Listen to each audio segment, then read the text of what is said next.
पक्षस्थितीबाबत त्यांचा असलेला कटाक्ष, निर्णय क्षमता, नेतृत्व, कार्यकर्त्यांवरील त्यांचा विश्वास आणि सर्वसामान्य जनतेच्या प्रती असलेली बांधिलकी ही दादांची कायमची शिदोरी आहे.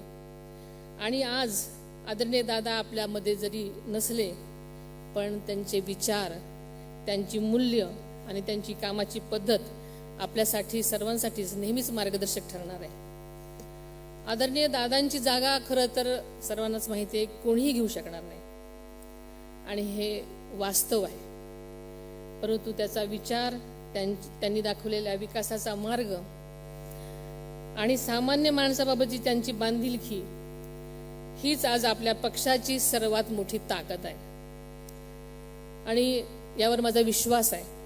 आदरणीय दादांच्या पश्चात आपला सर्व राष्ट्रवादी परिवार एक कुटुंब म्हणून माझ्या पाठीशी खंबीर उभा राहिला, याची मला जाणीव आहे आणि अभिमान सुद्धा आहे. आणि याची जबाबदारी किती मोठी आहे हेही मला समजते.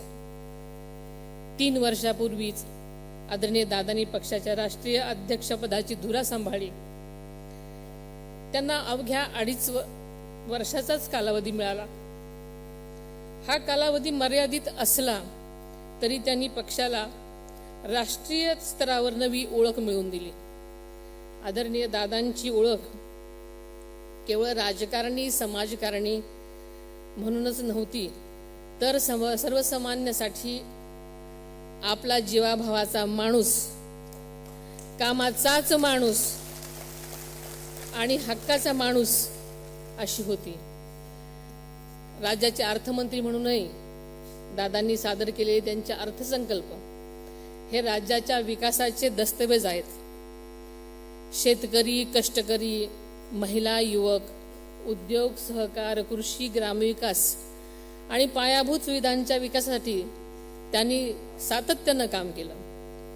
महाराष्ट्राच्या प्रगतीचा ध्यास हेच त्यांच्या जीवनाचं ध्येय होतं आणि ते त्यांनी अखेरच्या क्षणापर्यंत जपलं.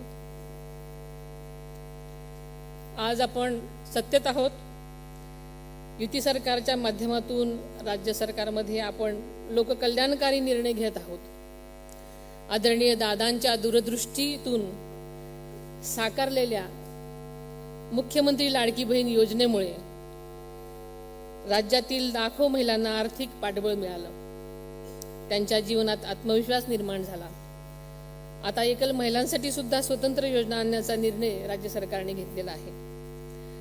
नुकताच आपल्या सरकारने जगाचा पोशिंदा बळीराजासाठी सुद्धा कर्जमाफीचा क्रांतिकारी निर्णय घेतला आहे.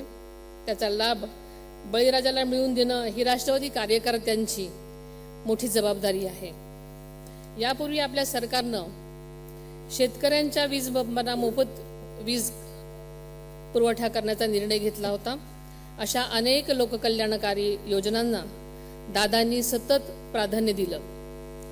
राष्ट्रवादी काँग्रेस पक्ष केंद्रात आदरणीय पंतप्रधान मोदी आणि अमित भाईंच्या नेतृत्वाखालील NDAच्या सोबत राज्यात आपण महायुतीसोबत काम करत असताना महाराष्ट्राच्या हितासाठी राष्ट्रीय प्रवाहाशी जोडून काम करताना राष्ट्रवादी काँग्रेस पक्ष महाराष्ट्र धर्माची लढाई निष्ठेने लढत राहील, याची आजच्या या प्रसंगी मी आपल्या सर्वांनाच ग्वाही देते.